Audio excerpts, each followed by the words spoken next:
تم سے گناہ تو ہوتے رہیں گے، یہ تو ممکن نہیں ہے کہ تم گناہ نہ کرو، خطا کے پتلے ہیں ہم، تو ہم سے گناہ تو ہوتے رہیں گے، لیکن ہم نیت کے برے نہ ہوں، ہو جائے تو فوراً معافی مانگ لیں۔ دلوں میں بری نہیں نہ نیتوں بری میں، گناہ میں تو ہو جاندے لاچاریاں، بھول گیا، خطا ہو گئی، غافل ہو گیا، شیطان نے بہکا دیا، نفس کے ہتھے چڑھ گیا، لیکن جو ہی یاد آیا فوراً پکار اٹھا، مالک تیرے حضور توبہ کرتا ہوں۔ اڑ نہیں جائیں گے، اڑنا شیطان کا کام ہے، گناہ کرنے کے باوجود ڈٹ جائے، اس پہ دلیلیں دینا شروع کر دے۔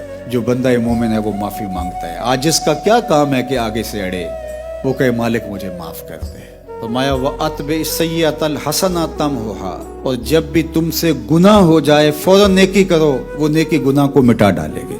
آپ لکھتے لکھتے کو غلط لکھ لیتے ہیں تو آپ کے پاس ہی ریموور پڑا ہوا ہوتا ہے، اس سے فوراً مٹا دیتے ہیں، دھبا لگ جائے تو فوراً اس کو مٹا دیتے ہیں۔ کہا تمہارے نامہ اعمال کے دفتر پہ گناہ کا دھبا لگ جائے فوراً نیکی کے ریموور سے ختم کر دو، وہ نیکی اس گناہ کو مٹا ڈالے گی۔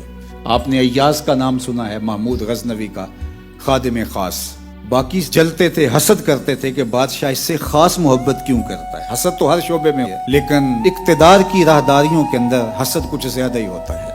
تو بادشاہ گاہے گاہے لوگوں کو بتاتا رہتا تھا کہ میں اس سے خاص محبت کیوں کرتا ہوں۔ ایک دن تالاب کنارے کھڑے ہیں، اور بھی وزراء موجود ہیں، بادشاہ کی مٹھی میں کوئی قیمتی موتی تھے، حوض میں پھینک دیے، تالاب میں ڈال دیے، اور ایک ایک سے کہا کہ ان کو نکال کے لانا ہے، اور تمہارا بدن اور لباس بھی نہیں بھیگنا چاہیے۔ سب نے کہا کیسے ہوگا؟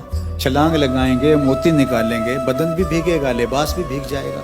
بادشاہ نے ایاز سے کہا، اس نے فوراً چھلانگ لگائی، موتی نکالے، بادشاہ کے سامنے پیش کیے، پورے بدن سے اور لباس سے پانی نچڑ رہا تھا۔ بادشاہ سخت غصے میں کہا ایاز، میں نے کہا تھا لباس اور بدن بھیگنا نہیں چاہیے۔ حضرت آپ نے 2 حکم دیے تھے، موتی نکالنے ہیں اور لباس نہیں بھیگنا چاہیے۔ موتی میں نے پیش کر دیے ہیں، لباس بھیگ گیا ہے، معافی چاہتا ہوں، میں اس کی معافی چاہتا ہوں۔ اللہ اکبر۔ جو نیکی ممکن ہو وہ کر گزریں، جہاں گناہ ہو جائے فَأَلْهَمَهَا فُجُورَهَا وَتَقْوَاهَا، اندر تو فجور بھی رکھے ہوئے ہیں، اندر تقوی بھی رکھا ہوا ہے، دونوں چیزیں تو ساتھ ساتھ رکھی ہوئی ہیں۔ تو اس ملہمہ فجور سے گناہ سرزد ہو جائے تو فوراً ہاتھ باندھیں، مالک یہ نیکی قبول کر لے، یہ غلطی ہوگی، اس کی تو معافی دے دے۔